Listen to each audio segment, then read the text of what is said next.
chapter. Philip said to Jesus, "Lord, show us the Father, and we will be satisfied." Jesus said to him, "Have I been with you all this time, Philip, and you still do not know me? Whoever has seen me has seen the Father. How can you say, 'Show us the Father'? Do you not believe that I am in the Father, and the Father is in me? The words that I say to you, I do not speak on my own, but the Father who dwells on me does his works. Believe me that I am in the Father, and the Father is in me, but if you do not, then believe me because of the works themselves. Very truly I tell you, the one who believes in me will also do the works that I do, and in fact will do greater works than these, because I am going to the Father. I will do whatever you ask in my name, so that the Father may be glorified in the Son. If in my name you ask me for anything, I will do it. If you love me, you will keep my commandments. And I will ask the Father, and he will give you another advocate to be with you forever. This is the Spirit of truth, whom the world cannot receive, because it neither sees him nor knows him. You know him because he abides with you, and he will be in you. The good news of Jesus Christ. Praise to you, Lord Christ. Please be seated.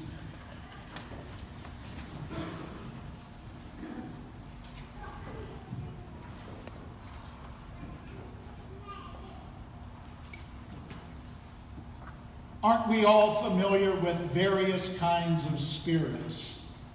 School spirit. Spirit is paranormal ghosts. Liquor, beer, and wine as spirits. Demonic spirits, teen spirit, the spirit of 76. And we are all aware of God as Father and God as Son. But when it comes to the Holy Spirit, it seems like the Spirit is our second cousin, twice removed. I think of the boy riding his bike outside a church, and the priest saw him and asked him to come into the church. The boy protested, "But they'll steal my bike." The priest explained that the Holy Spirit would take care of it. So they went inside, and the priest showed the boy how to make the sign of the cross in the name of the Father, Son, and Holy Spirit. The priest asked the boy to repeat it, and he said, "In the name of the Father and the Son, Amen." The priest asked, "What happened to the Holy Spirit?" "Outside watching my bike." Often it appears that the Holy Spirit has been left out of the church. Think back on the Sunday when you voted on whether or not to call me as pastor. I wonder whether it was just a popularity contest. I like him. I don't like him. Did anyone ask, regardless of my opinion, what does the Holy Spirit desire for CLC? Did anybody think this guy is a jerk, but even as interim pastor, the congregation is attracting new members, new ministries are forming, positive changes are occurring, which likely are signs of the Holy Spirit among us. So maybe I need to ask what the Holy Spirit wants. Did anyone think he seems like a good guy, but the Spirit tells me he's not right for CLC?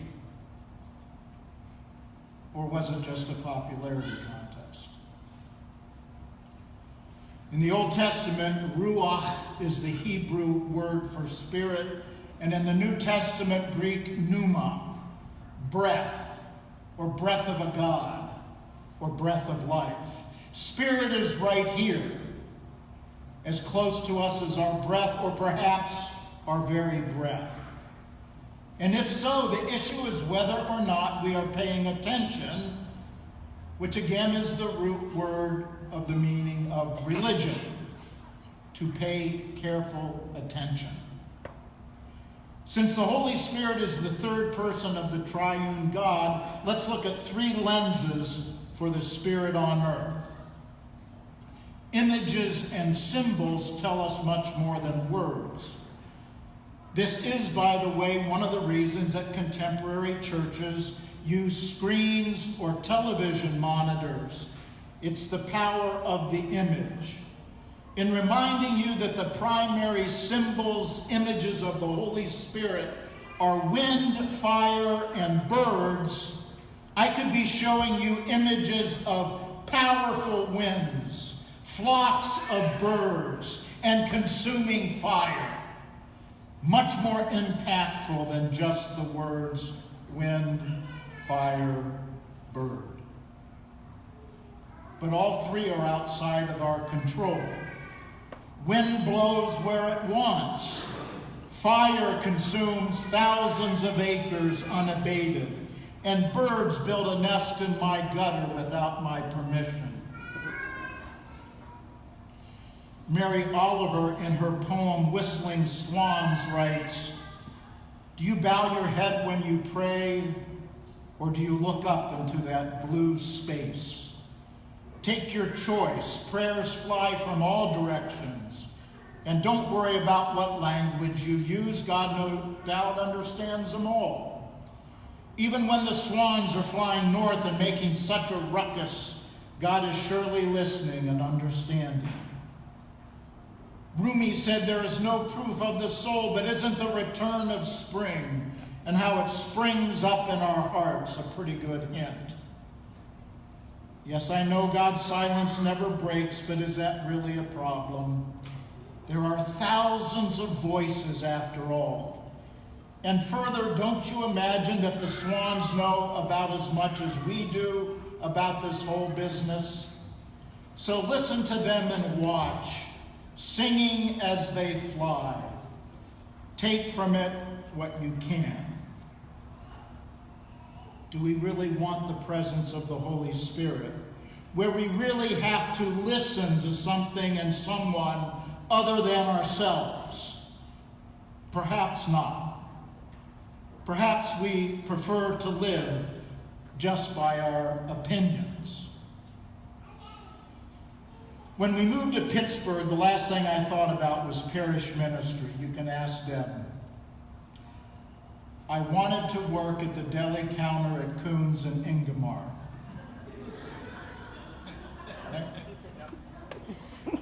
I wanted to kick back, let somebody else be the boss, and call out, "Number 53, and then slice the honey ham, half pound or a pound.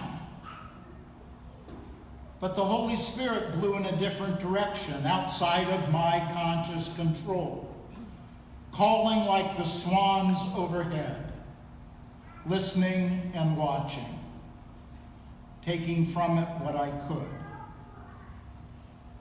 And so here I am. Throughout the ages, the Holy Spirit has three manifestations. The first was through the people of Israel, a nation, a covenant between God and the people. The Spirit working through a collective agreement. God putting the law into the hearts of an entire people. Marriage seen as the metaphor for the relationship of God and Israel.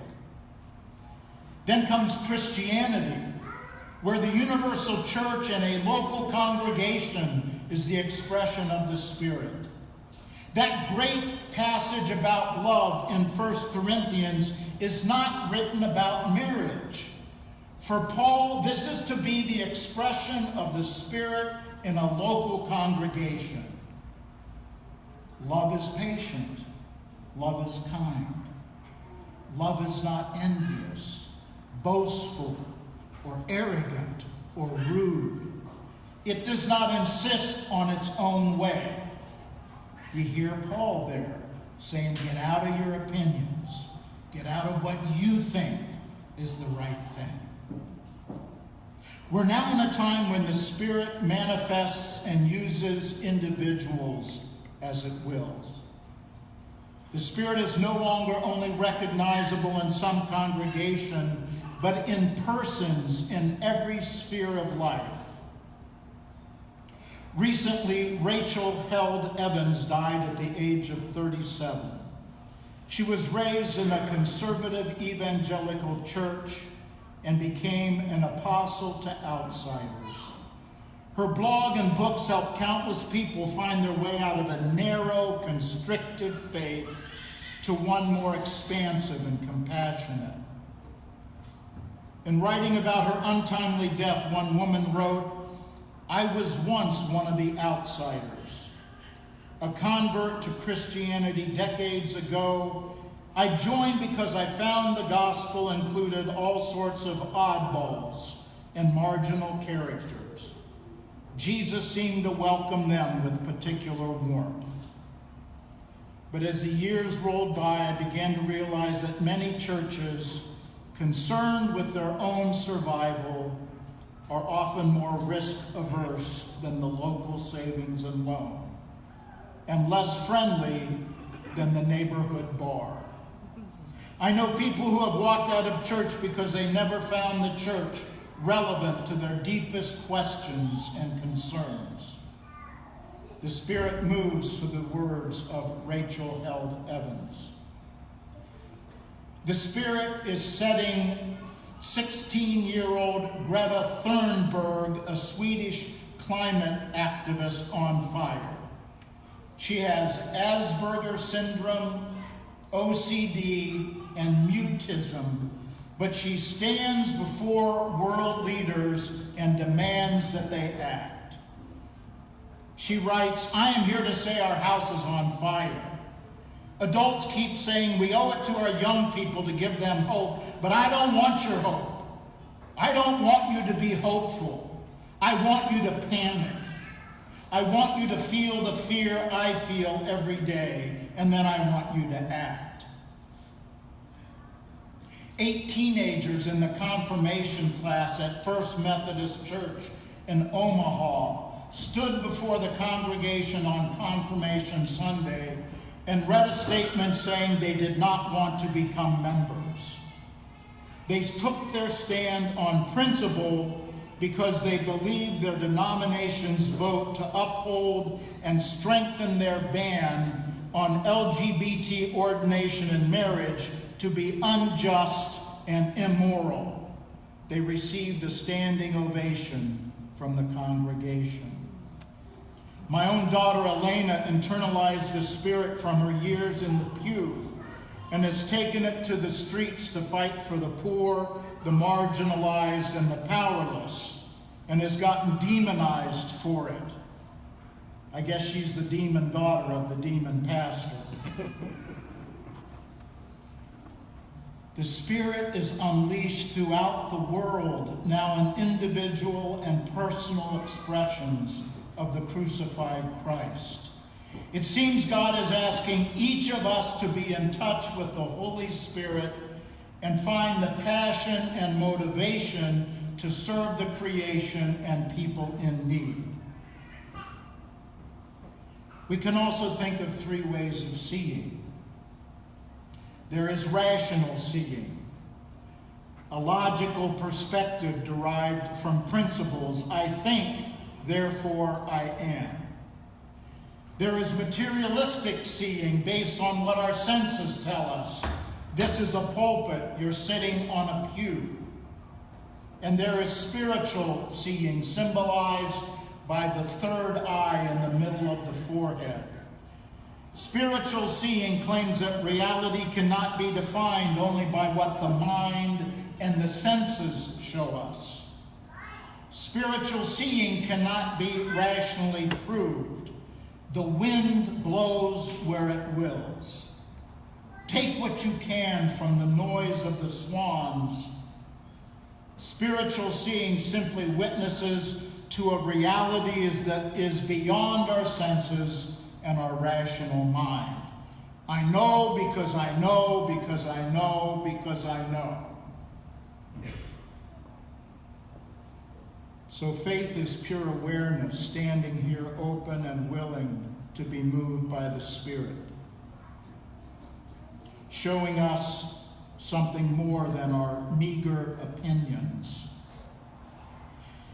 And I'll tack on one for good measure, perhaps the greatest expression of the Spirit, which is freedom.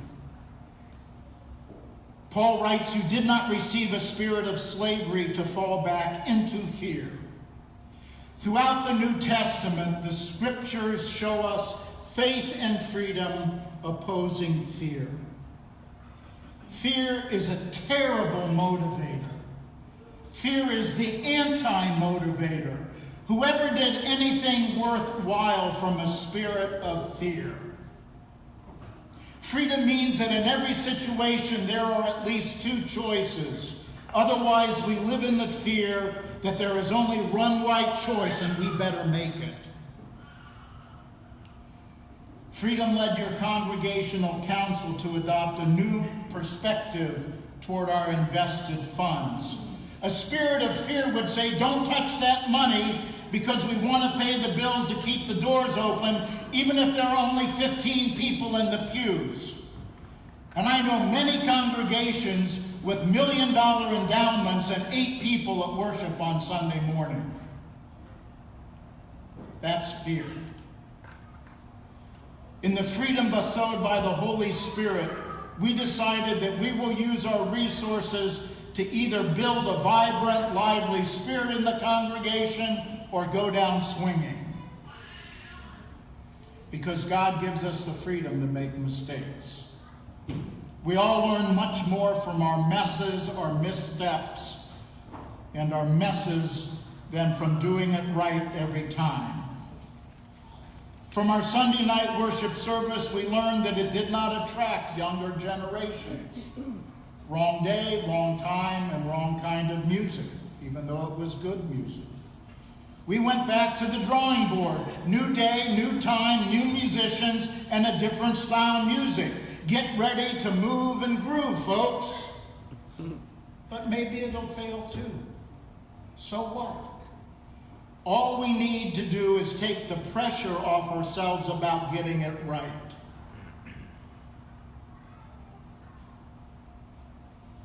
Abraham Lincoln did not speak until age 4, and he only spoke fluently by the age of 9.